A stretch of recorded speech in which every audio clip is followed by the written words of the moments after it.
The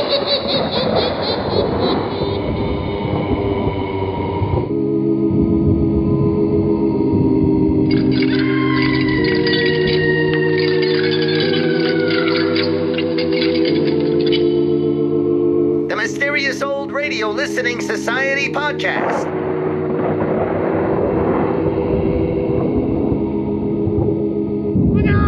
Welcome to the Mysterious Old Radio Listening Society, a podcast dedicated to suspense, crime, and horror stories from the golden age of radio. I'm Eric. I'm Tim. And I'm Joshua. We love mysterious old-time radio stories, but do they stand the test of time? That's what we're here to find out. It's May 2020, and we're still under stay-at-home orders, so we join each other via Zoom to bring you another lockdown listener request. Our mysterious listener, David, writes, if you're not all tired of suspense by now, I'd love to hear your thoughts on the episode Short Order.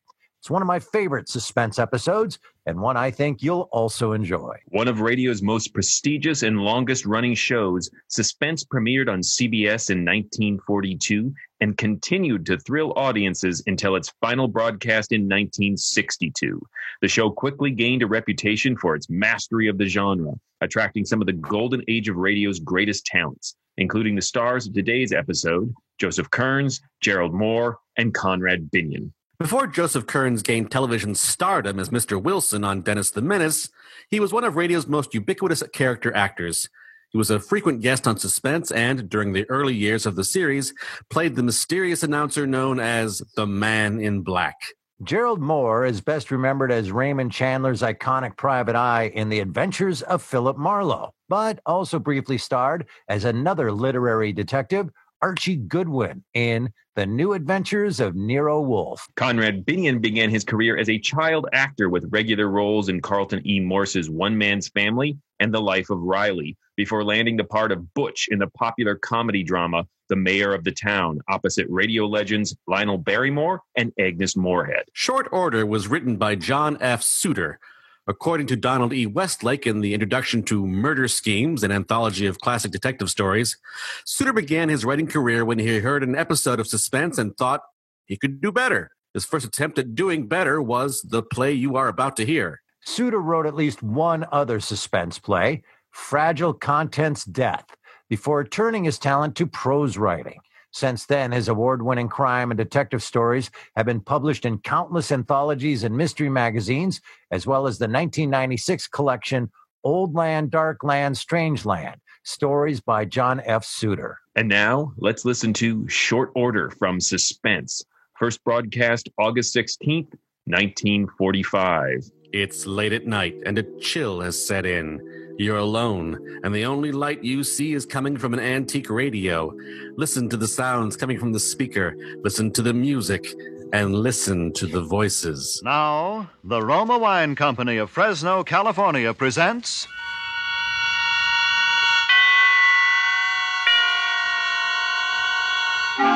Suspense.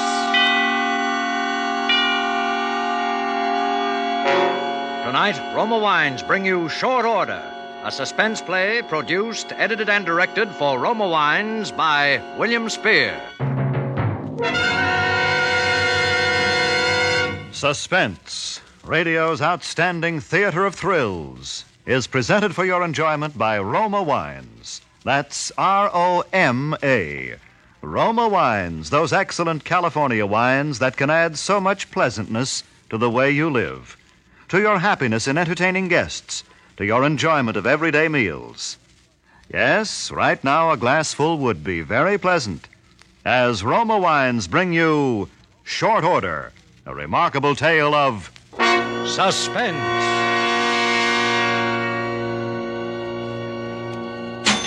Thank you very much. Come back.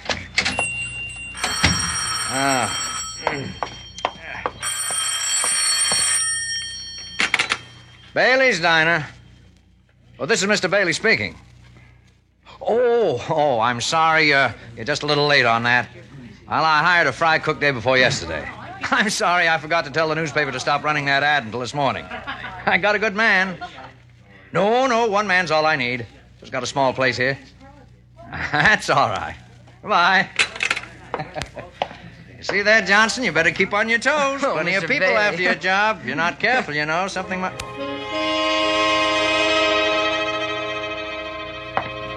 Well, what's the matter? Don't you want to take my money? What? Oh, sure. Yes. Yes, of course, sir. 75 out of 1. 5, 1. Thank you. Okay. Hey, Johnson. Johnson, good Lord, did you see that man's face? Yeah, you're telling me. It's enough to haunt your dreams.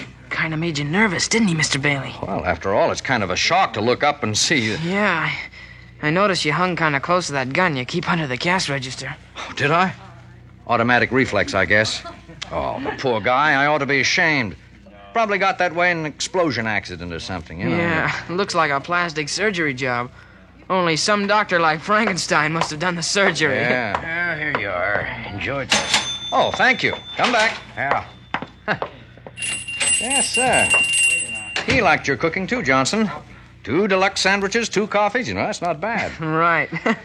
Seems to me business has been picking up ever since you started working here. Just thought you'd like to know. Thanks a lot. You like this work, Johnson? Yeah, it'll do. The hours kind of get me sometimes, and when the rush hour starts in half an hour, I can't pretend I'll be liking it. But it's all right. Well, someday you'll have a place of your own. Be your own boss. Never get anywhere working for someone else, you know. Well, I'm doing okay now, Mr. Bailey. Yeah. You'll never go hungry for lack of a job. You're too good a cook. But your own business. Now, you take me. I'm doing well, even if I do say so. People come here to eat. All right, I see that they get them. Yeah, it makes you feel pretty good having your own place. Makes the saving and scraping seem sort of worthwhile. You seem to get the business. Well, of course, you got a terrific location. Well, this place has a name that means something. At least I think it has. As a matter of fact, there was a man in here trying to buy it just last week. That's so? That's right. Real estate agent. His name was Sloan. He had a customer. Well, who's this customer? Oh, I don't know. I told him I didn't want to sell. Oh, here, how about opening that refrigerator door for me, will you? Okay. Thanks. No, I'm not going to sell. Couldn't afford to. I'm not in a position to retire. The way things are, it'd be too hard to start up somewhere else. Uh-oh, well, here we go again. Good evening. Evening. Yes, sir. What'll it be? Special, I reckon. Right. Coffee. Oh, good evening, sir. Is it still chilly out? Oh, yeah, a little. Thought some of your chili would warm me up. Get it? I get it, yeah. Chili, coming up. All right. Bailey's place. Oh, Virginia, what's... What? What? All the windows? Well, who could possibly... Well, where were you? Well, now, why would anyone want... Oh, no, none of those kids would do a thing like that. They're nice kids. Yeah, hoodlums, I guess. Well, I don't know what you can do. Got no witnesses or anything? You sure it was rocks, huh? Well, I guess there's nothing you can do. Well, I wish I could, too, but I got to stay here.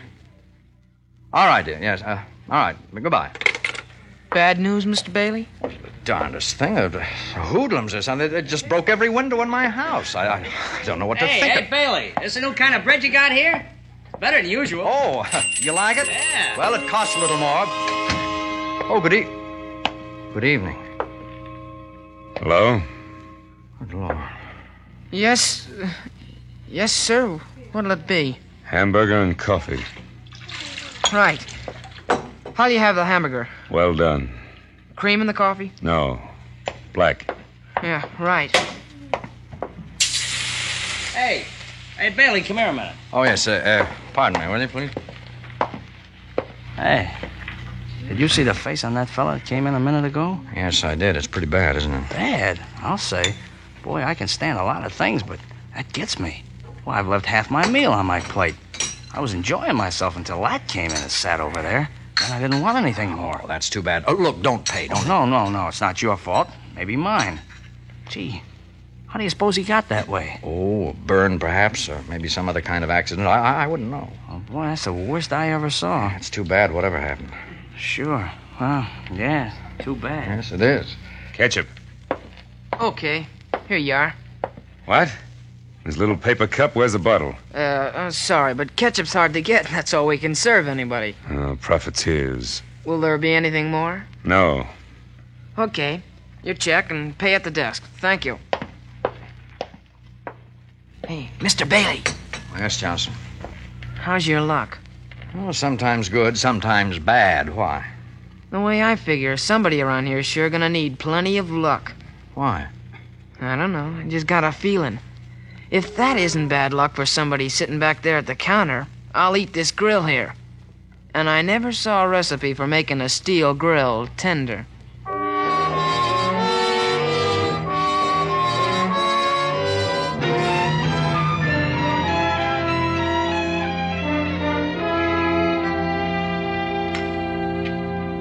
We better order some more pork tomorrow, Mr. Bailey. We're running low, are we, Johnson? Yeah, a little. If they keep hitting our barbecues the way they have so far this evening, I'm sure we'll be needing it. All right, I'll make a note of it. Yeah, lucky we got any unspoiled meat left after that guy was in here twice yesterday. I thought the milk had sour. Bingo. Just like that when he looked at it. Yeah, but it didn't. Ah, Johnson, you shouldn't talk like that. He can't help it. You know he can't. We should feel sorry for him, not joke about it like that. Yeah, I'm sorry. Yeah, sure, you gotta have sympathy for a guy like that. Just the same, I hate to look at it. I guess we'll have to look at it some more. I think he's coming up to the door now.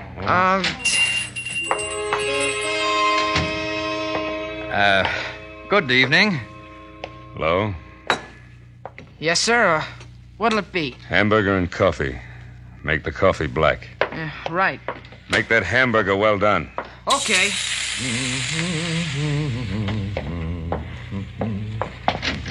Oh, good evening. Evening. Yes, sir. What for you? Why, I'll have, holy. How's that? Huh? Nothing. Nothing at all. In fact, I don't think I want anything. I just remembered an appointment. Just forget it. Oh, what do you know? Your hamburger, mister. And your coffee. Ketchup, please. Okay. Still no bottle? No bottle. Sorry. Here. You go buy an extra bottle. Put it back on the shelf just for me. You gonna eat here some more? Yeah. I like this place. Go on, take that and see that you get some good ketchup, too. Oh, it ain't that, mister. It ain't the money. You can't buy the stuff when they don't stock it. Well, you better ask Mr. Bailey. Mr. Bailey! Oh, yes, Johnson? Oh, you tell him. I just gave your man some money to buy a bottle of ketchup. But he doesn't want to take it. Well, you see, sir, it's not that we can't afford to buy ketchup. No, indeed, we want to please the customer. Something a lot of people seem to have forgotten how to do nowadays, but ketchup's very hard to get just now, and we have to ask our customers to bear with us. No, you keep your money. I like plenty of ketchup. Nothing like ketchup, I always say. Well, there ought to be enough in that paper cup. Won't that do you? Well, not quite. Any chance of a refill? I'm afraid that's all we can allow. Gentleman says he's gonna eat here regular. What? I said that... Oh, just a moment. Good evening. Hello there. Could I do something for you? Well, I sort of thought Oh, no. No, thanks. No. Well, we hadn't finished our discussion. Yeah. As I was saying, Mr. Bailey, it looks like we got ourselves a regular customer.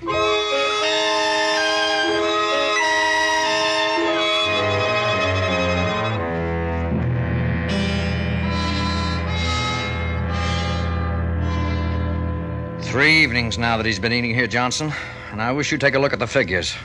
Take last night. Ordinarily, there'd be $10 to $20 worth of business just between 6 to 6:30 alone. From 6 to 10, how much? $1.35. Yeah, I know. Some of them won't even order. Some of them take a few bites and quit. At least it's not the food. We can be thankful for that. Hey, tell me, Johnson, how can you stand it over there in front of him all the time? Oh, mostly I keep looking someplace else. That's why I took down the mirror. For a while, I thought I'd just work along and not look at him. But I couldn't help looking in the mirror every now and then.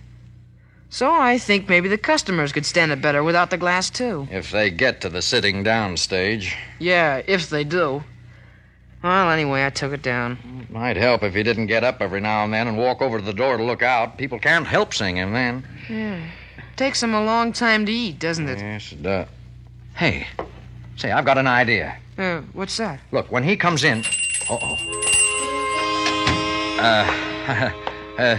Evening. Hello?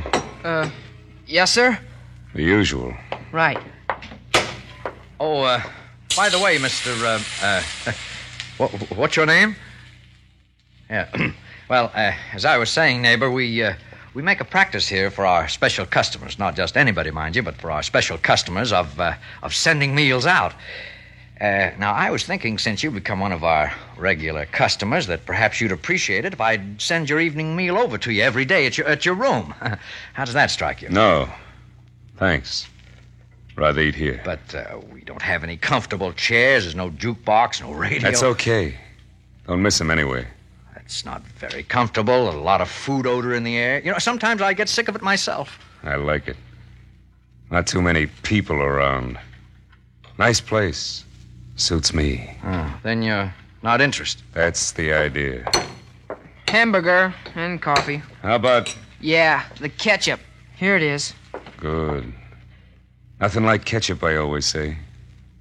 By the way... Yeah? Look for me about noon tomorrow. I think I'll be taking lunch with you from now on. Every day.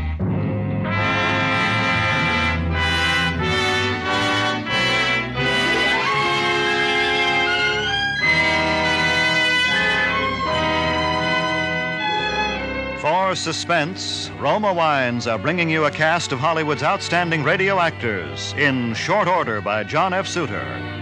Roma Wines' presentation tonight in radio's outstanding theater of thrills, Suspense.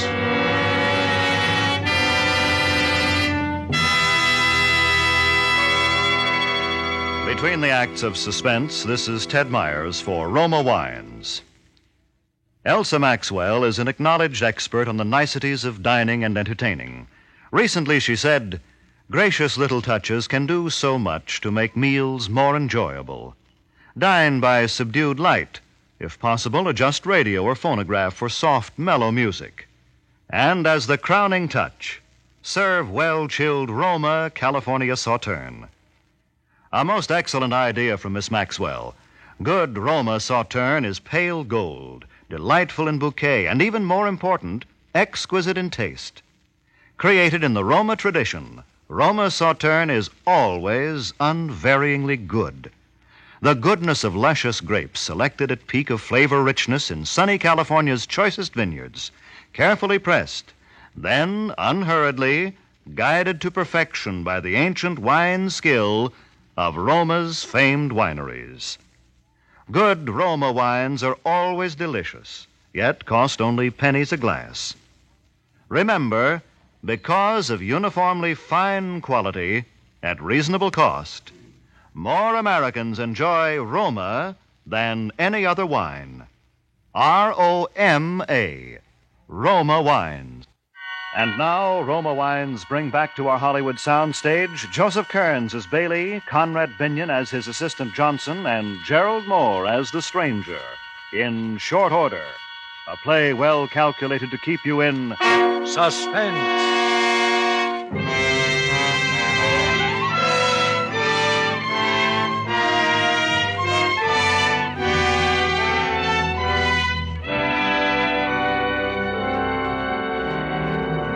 Johnson, I'm at my wit's end. What are we going to do? I don't know. I got no more ideas. 2 weeks now, and we're losing money every day.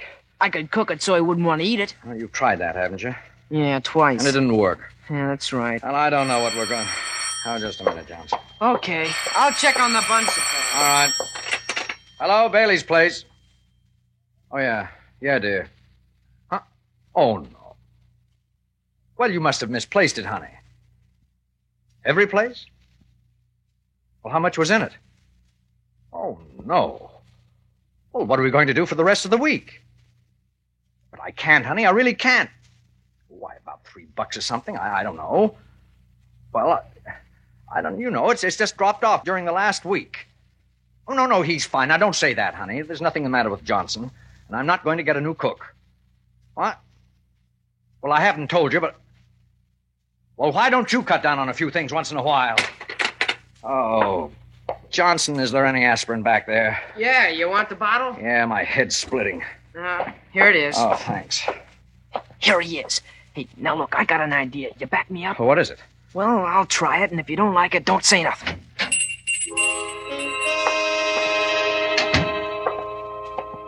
Hello? Like I say, Mr. Bailey, this kid was a pretty game fighter. He didn't have a thing but a hard left. Mind if I butt in? I'd like to eat. You bring your lunch with you? What's that? If you brought your lunch, okay, lay it on the counter and eat it. Don't be funny, Johnson. Bring me the usual. I got other things to do. What other things? I don't see any other customers. You want me to call the boss? Look, mister, I don't like you, see? I'm tired of seeing you around. You go someplace else and eat. We'll see about that. Hey, Bailey. Yes, sir. What can I do for you? This moron you call a cook says he won't serve me. Yes? Well, do something about it. What do you want me to do? Tell him to serve me. Or else have him fired. Johnson's a good cook. Good cooks are scarce nowadays. What is this? Are you standing up for him? I just told you, good cooks are hard to get. What about customers? Well, it's too bad, but I see. Well, look, both of you. I came in here to get something to eat. And we're going to get it. If I have to sit here all night. Suit yourself. Yes. I'll get it. Bailey's place. Yes, dear, I am.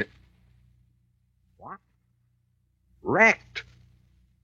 Where? Were you in it? Were you hurt? Oh, in front of the house. Oh, I don't know what's happening, Virginia. It just seems every time... Well, of course, I'm glad you were in the house when... Well, how bad was it? Almost a complete wreck. Well, could they find out anything from the driver of the other car? Did he have any insurance? Oh, they never do they? Well, no, I'm all right, dear. I'm just almost out of my mind is all. It's getting so I'm afraid to answer the phone. Well, we'll just have to do without a car, that's all. Oh, I'm sorry, dear. Oh. Yeah. Well, I'll talk to you later. Bye. Mr. Bailey. Yes? Whoa, what's the matter, Mr. Bailey? Bad news? Oh, wrecked my car right in front of my own house. Had no insurance, of course. No money to pay. Oh, that's tough. Yes, sir, that's tough. Him. Look at him. Still sitting there, waiting. I'll have to think of something. So now I can't seem to think at all. Yeah, I'm stopped, too. Boy, you sure get the luck, don't you? What's the matter? I never used to have luck like this. Just lately. Just since he started coming in here. Yeah, could be. Looked like bad news right from the start to me. There he sits. If we could get him out of here once and for all. Hey, wait a minute. You go to the door and see if Ryan's inside. If he is, call him in, will you? Oh, I wouldn't. Oh, okay. Right outside. Orion, would you come here a minute? Okay. Oh, Mr. Bailey wants to see you. What can I do for you, Mr. Bailey? See that man sitting at the counter, Ryan? I want him either arrested or thrown out of here. I don't care which. That's so? Giving you trouble, is he? Hey, you. You talking to me? Nobody else. Come here. What do you want? Now, Mr. Bailey, what's the charge? Well, he... making a nuisance of himself. What's this? All I do is come in here to eat. And I'm making a nuisance of myself. I don't get it. Look at him, Ryan. I am. Not very pretty, is he? Officer, the law doesn't give you the right to criticize a man's face. I'm sorry, mister. Hello, Mr. Bailey. Every day he comes in here 2 or 3 times. I can't get anybody else to come near the place while he's here. He stays and stays. He drives most of my business away. I have to eat. Same as anybody else. You do anything bad? Get tough, insult people, disturb the peace? No. All I do is come in and eat. Look, we reserve the right to refuse service to any customer. Well, I don't know now, Mr. Bailey. That's all very well, but technically speaking... What do you mean? He means that even if you don't like it, you can't run me out if I mind my own business. He means you can't run me out if I ask you to serve me. Well, how about that? Well... And if I ask for something to eat and offer you money for it, you gotta sell it to me. Oh, no, I don't. Oh, you'd better. Or I'll have you in court before you know it. Afraid he's right about that, Mr. Bailey. Well, all right. Sorry I can't help you, Mr. Bailey. Is there anything else? No. No, be getting on then. Night. Well, how about it? All right. Go sit down. Johnson, get him whatever he wants. Okay. I'm not going to answer it. I'm not... Mr. Bailey, the phone, you busted I it. don't care. Mr. Bailey, put that gun down. What are you gonna do? You see. Now, look here, you. I can be pushed just so far. Now, either you get out of this place and don't come back, or as sure as I'm standing here, I'm going to pull this trigger. Go away. I'm hungry. Did you hear what I said? I hear you. Now go Now, away. look, I'm going to count 3. 1. Go away. 2. 3!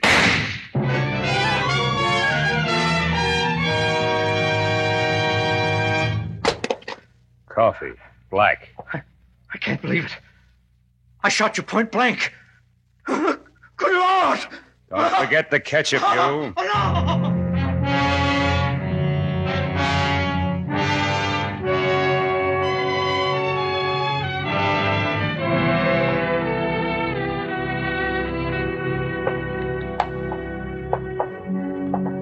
Well, you got the lay of the place now, Mr. Tanner.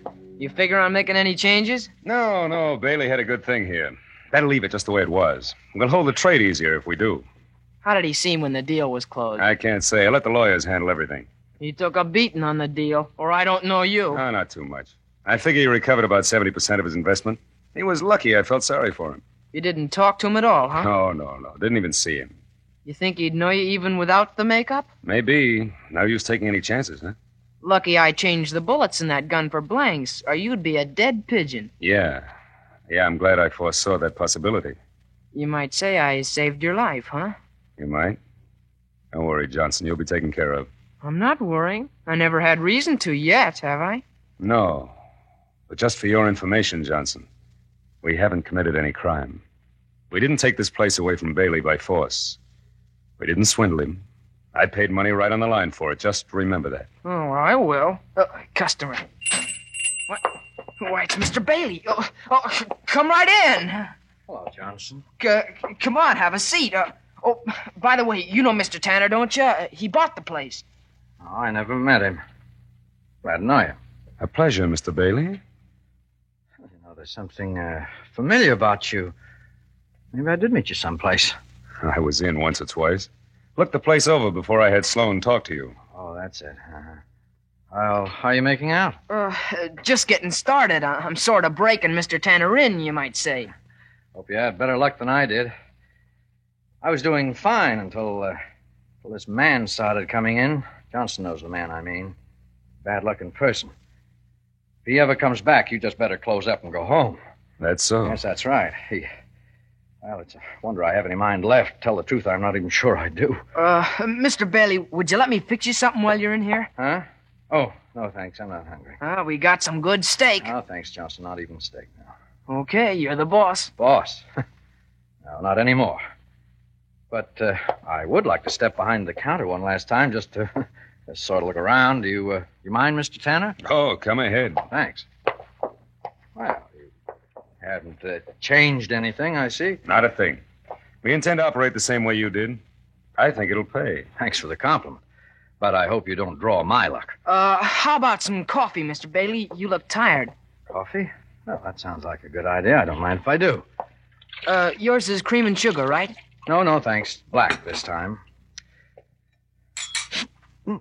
Say, this coffee is hot. Yeah, I forgot to cut the burner back, and the whole tankful is plenty hot. I'll have to let it cool. It's too hot for me. Well, just one last look. Things I won't be seeing for a while, I guess. Buns, butter pats, coffee cream. You know, it's funny how you miss things like these. Mustard, ketchup. Ketchup? Where did you get all this ketchup, Johnson? Why, I ordered those. Ordered them? Well, so did I, but I never even got a look at a bottle of ketchup. You're lucky. All in knowing how, I guess. Yeah, I guess you're right. I rather like it myself, you know. Nothing like ketchup, I always say. What was that? I said I'm rather fond of ketchup. Fond of ketchup? Ketchup? I think I know who you are now, Tanner. I think I know who you are. That face. Sure, that face. Makeup, wasn't it? That face. And Johnson had to be in on it with you, too, didn't he? Johnson helped you, didn't he, Tanner? He fixed the gun, didn't he?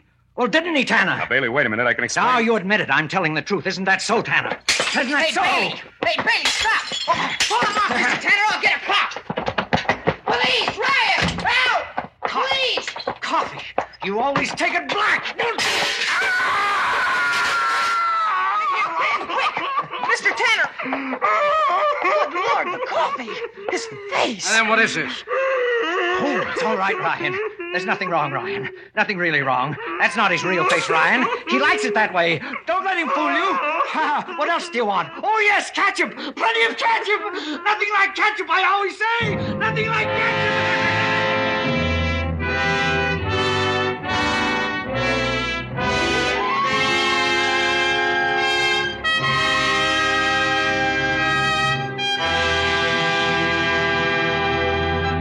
Roma Wines have brought you Short Order with Joseph Kearns, Conrad Binion, and Gerald Moore as stars of tonight's study in Suspense. Suspense is produced, edited, and directed by William Spear. This is Ted Myers with a word for Roma Wines, the sponsor of Suspense. During the warm weather, nothing tastes quite so good as a tall, frosty Roma wine and soda. And as Elsa Maxwell recently remarked, serving Roma wine and soda is smart 1945-style hospitality. You'll find this delightful iced drink as refreshing as it is delicious. Yes, and Roma wine and soda is so easy to prepare. Half-fill tall glasses with Roma, California Burgundy, or Sauterne. Add ice cubes and a bit of sugar. And for a decorative touch, garnish with cherries or fruit. And for a delightful aperitif, sip delicious Roma sweet vermouth, well chilled. Zestful, full-flavored Roma vermouth, both sweet and dry, is blended and developed with all the traditional wine-making skill of Roma wineries, is made and bottled in the heart of California's famous vineyards, yet surprisingly low-priced. Try Roma vermouth soon, won't you? Next Thursday, you will hear Dane Clark as star of Suspense, radio's outstanding theater of thrills.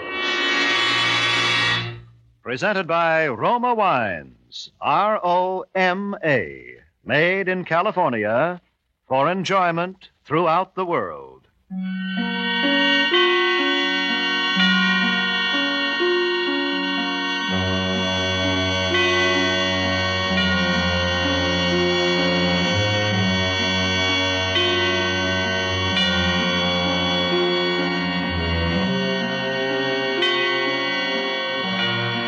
This is CBS, the Columbia Broadcasting System.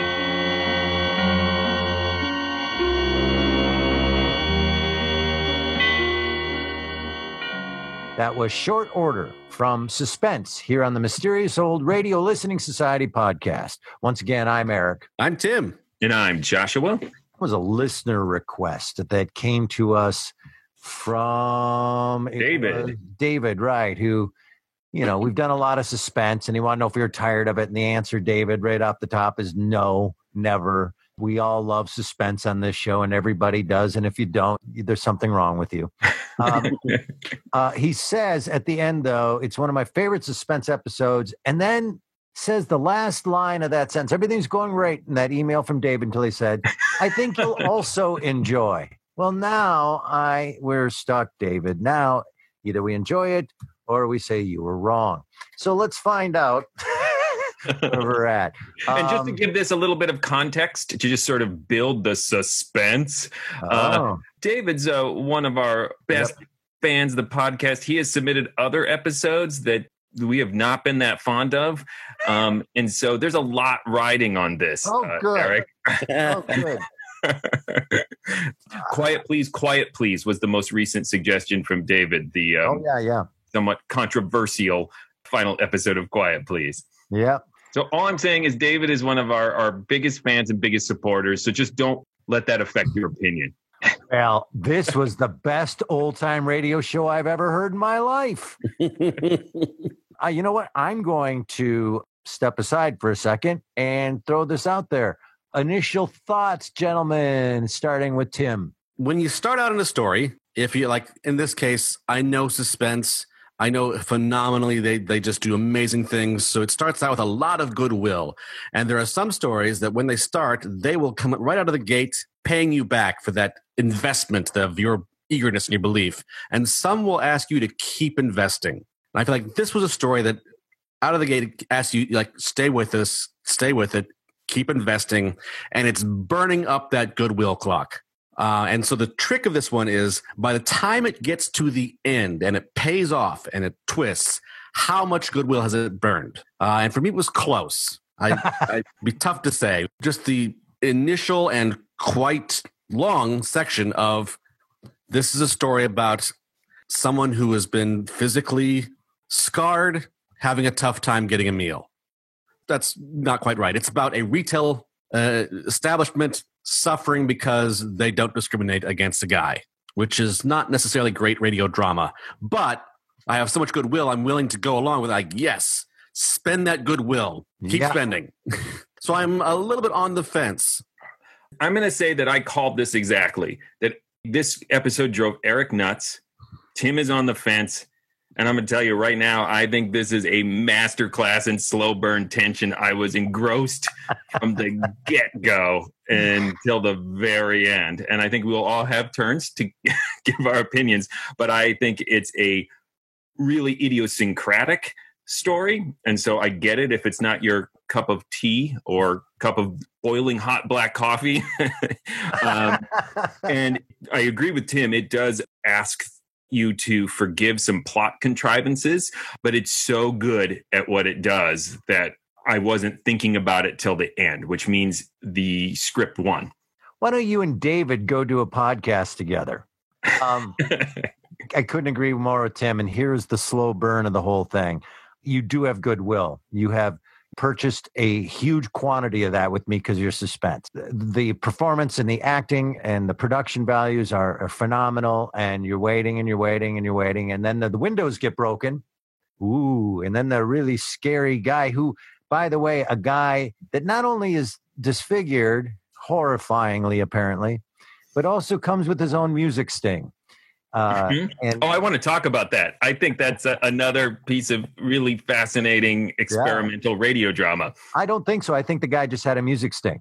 I think that followed him around. Anyway, so you're at this point where there's a lot of pieces to add up. And what happened to me, Tim, I see I'm cut out of the conversation now. That's fine. I hear you, Eric. I understand. The slow burn of this thing was too slow because I figured it out way too early. That there was no other plot path for this to be going down other than they had given me this information and this piece and that piece and this piece.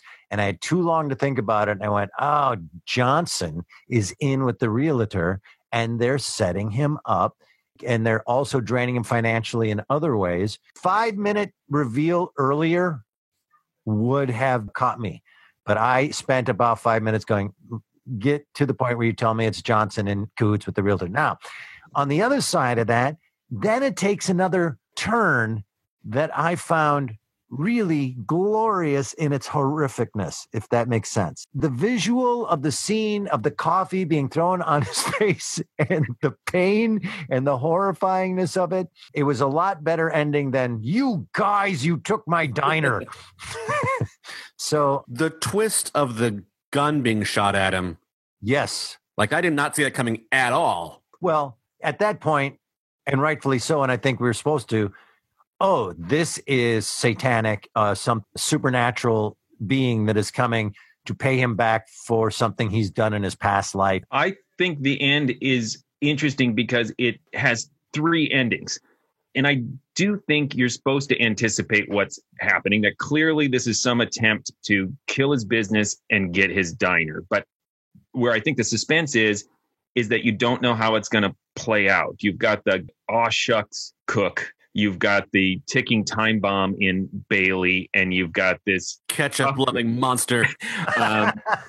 So then when you get to the end, he fires that gun, and before it's revealed that nothing happened to the ketchup-loving man, I think this is where we've been going. We're just going to make this guy snap, and that's the end of the story. Then it comes back, oh, he's alive. And like Eric, for that moment, I went, is this like a house in Cypress Canyon? Is this a ghost hunt? Is this a rare supernatural suspense? And so by the time I had kind of whipped through those 2 guesses as to where it was going, I was completely caught off guard by the coda. I mean, the only thing that I thought was telegraphed, but I don't think it was bad because it just added to the tension, was the hot coffee. The attention paid to the coffee that they offered Bailey being too hot. I went, oh, that's going to end up in Ketchup Guy's face.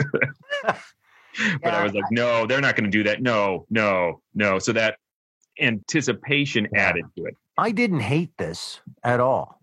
I'm not even really that bothered by it. As far as I think Tim said something to the effect at the top of, it's not a great piece of radio. I don't know what I didn't say that. Tim said, I hate David. No, I didn't say that. No, it was something to the effect of, well, it doesn't matter. Let's not ask Tim what he said. Let's keep guessing what it was. As what I think Tim was saying, defending a disfigured man's right to sit in your diner wasn't necessarily a huge suspense premise. Right. Yeah. For me, I'm on the other end where the strangeness of it and all the possibilities from there had me really compelled. Were they going to actually discuss this legitimate dilemma? I mean, if you set aside the fact that it turns out to be a con, the disfigured guy's absolutely right. He has a right to sit there. But Bailey's absolutely right, as in, you are destroying my livelihood. And for a while, I thought, are they just going to play this out? Right. Especially when the cop comes in. And so I just think it has a lot of red herrings that delighted me instead of frustrated me. And I didn't get frustrated.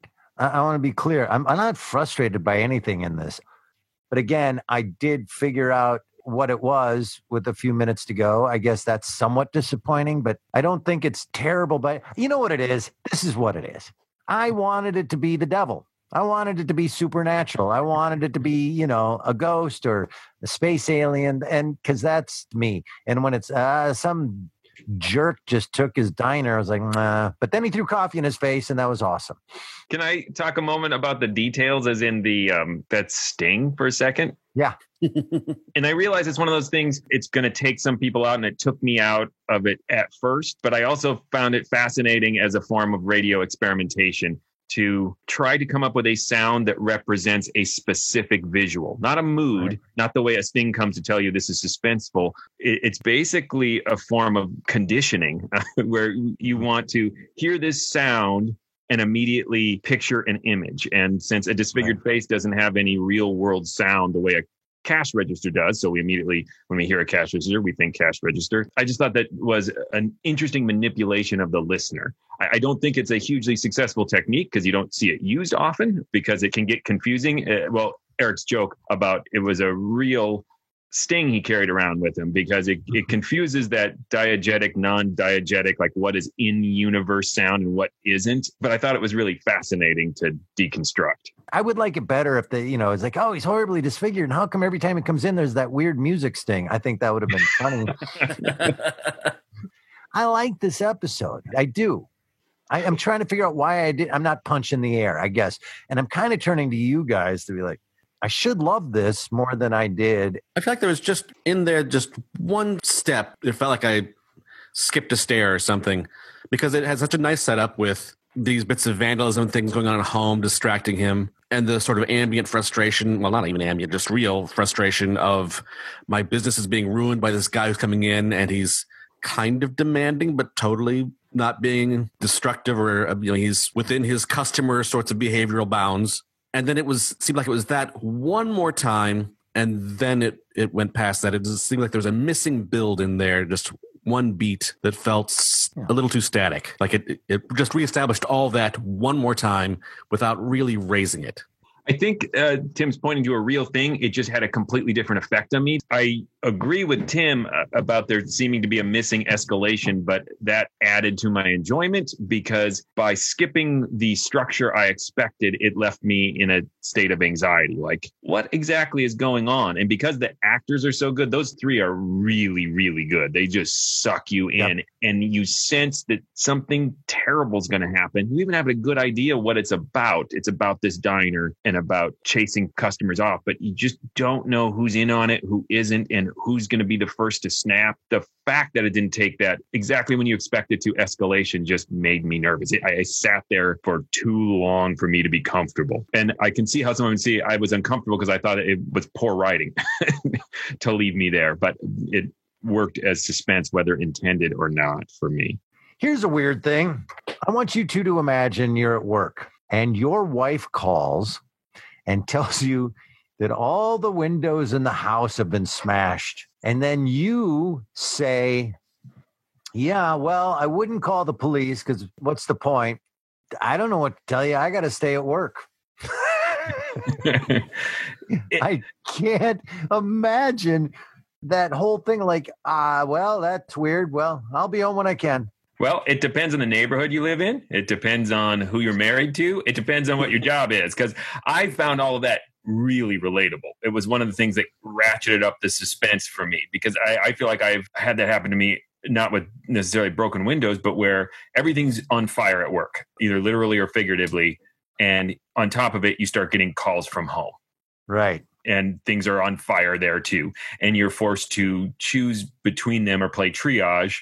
And I feel like Joseph Kearns' performance tells you that it's not an emergency. Since I can't hear his wife, it's a one-sided phone call. It makes me believe him as hoodlums. I mean, you have that element of suspicion, but I believe he doesn't think it's a big deal. Every window in their house has been smashed in. Not an appropriate reaction. I don't care where you live. I don't care what you do for a living. Okay, sweetie, get out of the house. Come join me at work. Come join me at work. I'm getting it, Josh. I'm with you. Someone smashed our window. Yep. Someone smashed all the windows in the house. That's a whole... I guess I've lived in some really bad neighborhoods where multiple windows have been smashed and neighbor kids throwing dangerous things in for your dogs to eat and calling the cops and them just saying, we can't do anything until you finally give up. I mean, I think it depends on your point of view. I get it how that could take you out. But I mean, I do think there are scenarios in which you would write it off as hoodlums. All in one night? Well, that begs a really significant question here. Was that the ketchup-loving man doing all that? But he says very specifically at the end to Johnson, this was all on the up and up. I did not commit a crime. So I was wondering if it's because he's clearly a dishonest human. So his refusal to take responsibility was really a confession, or does this revolve around the fact that if you put pressure in one critical part of someone's life, every misfortune that just happens to happen becomes somehow connected to this? Because there's this huge emphasis that Johnson keeps putting into Bailey's head about this is bad luck. He's bad luck. You're sure having a lot of bad luck, so that this all comes together to push Bailey over the edge. But it is strange that they never answer that specifically, and in fact suggest the opposite just by implication. I think it was the wife. I think she was in on it with him. Just needed a lot of attention. There was no other characters introduced, so I guess that's what I'm left with. I'll tell you what I could relate to. Working in a grocery store during a pandemic in which there's been some issues with the supply chain, the guy bugging them about ketchup. Yeah. I thought they handled it much better than I have at the grocery store when people are complaining about, well, I can't get yeast. I'm like, I don't know. Do you think it has something to do with the pandemic? I will confess, a little bit of my bias also comes from a personal connection I've had in my life with ketchup. One, I don't really like ketchup. No, I don't either. It's just sugar and tomato paste. Okay. And part of that is my dad. I'll get really personally with you here. Part of my dad loves ketchup on everything. Everything. Ketchup on cake. And so there's been two productions I've been involved in. One was Macbeth's Awesome Scottish Castle Party, which I will not explain what that was. But during that production, 29 shows in 2 weeks, and every time we did that show, I had ketchup put on my head, and another actor would eat French fries, dipping it in the ketchup on my head. The other ketchup-related story is from, if you guys know Mary Jo Pehl from Mr. Seinfeld. Yeah, lovely, funny, incredible human being. Wrote a play called Man Saved by Condiments. I did a couple productions of that. It's about the guy who was in a car accident and trapped in his car for weeks, quite a long time, and survived by eating the packets of condiments in his car. Right. In the production, I ate a bunch of condiments from little packets, and a lot of that was ketchup. So ketchup is kind of a sore spot for me. When I was a kid, my old man used to walk in to the living room at 11:45 on Sundays with, I'm not kidding, a wimpy hamburger-sized platter, not of hamburgers, of ketchup sandwiches. white bread with ketchup. And he would sit and watch football with me, and we would eat ketchup sandwiches all day. The reason he loved ketchup sandwiches is he was a child during the Depression. And that was like one of the few things they had to eat for a huge portion of their life. So that's a lot of ketchup stories. Yeah. Yeah, that might be the underlying issue here. Well, I actually think ketchup was probably chosen because it is so everyday, because he gradually takes a line as mundane as nothing like ketchup, I always say. And it starts out as this annoyance, and then it kind of has an ominous threat to it. And by the end, it's an expression of utter madness when Bailey is saying it Right. over and over again. So that the transformation of that innocuous statement over the course of the play was entertaining to me. Yeah. I don't mind ketchup.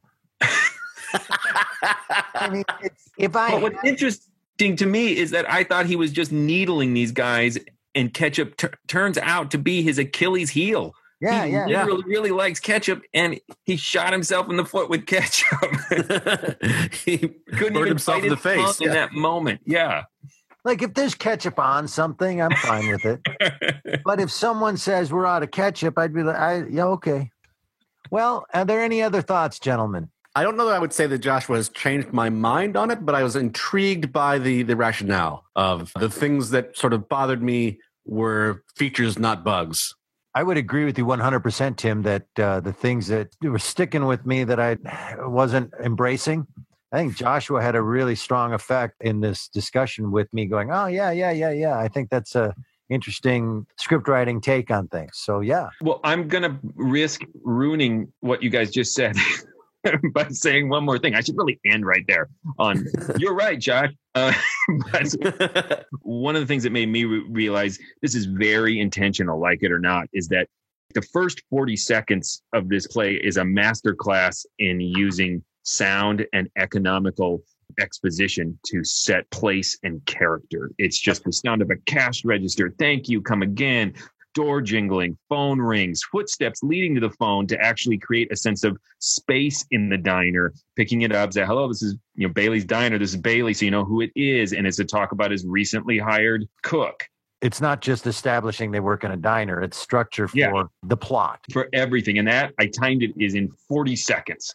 And you know almost everything you need to know. So when he drags it out and takes his time, that's his plan, like it or not. He wants to build this time so that Bailey's transformation from an affable guy to someone who's willing to pull that gun and shoot a disfigured man dead, that you can believe that happened within 2 days' time. Mm-hmm. And it's also Joseph Kearns, I think, is just brilliant in his performance. He's one of those character actors that just always sucks me in. He can play that just affable everyman who suddenly can become a little dangerous and crazy. Yeah. It's too bad what happens to these great radio actors when they got cast in early sitcoms in the 60s. Because a whole world of people know them mainly from that, and they weren't playing great characters in those sitcoms. At his age, I bet he was so happy to just come in and just get angry at Dennis the Menace and collect a paycheck. I'm not taking it away from the guy. I'll do anything for a buck, but yeah. I just had a conversation with our good friend Sam the other night that only knows William Conrad as Cannon. He's like, wow. I hate that show. And I'm like, you should. It's a terrible show. And but you don't know anything about William Conrad. There are people that don't know Agnes Moorehead from anything other than in Bewitched. I'm just always fascinated by how television kind of destroyed the everlasting concept of their talent. And changes in music do that too. I mean, it's like if you just remembered Mel Torme for his covers of Secret Agent Man and Red Rubber Ball instead of the great music that made him a jazz legend. Yeah. And I don't even know those songs. I only know the good Mel Torme, like Red Rubber Ball. I don't think I've ever even listened to it. Well, all those guys tried that for a while, trying to record the pop hits of the 60s when they got old. They're Dennis the Menace. Right. All right, let's send it to a vote. Yeah. Let's start with Joshua and get this over with. I think it's a really idiosyncratic script, and is filled with twists, and for me, suspense. It's flawlessly cast, which really elevates it for me. It also includes a little experimental production techniques in the disfigured Sting, so that's always a little extra bonus for me.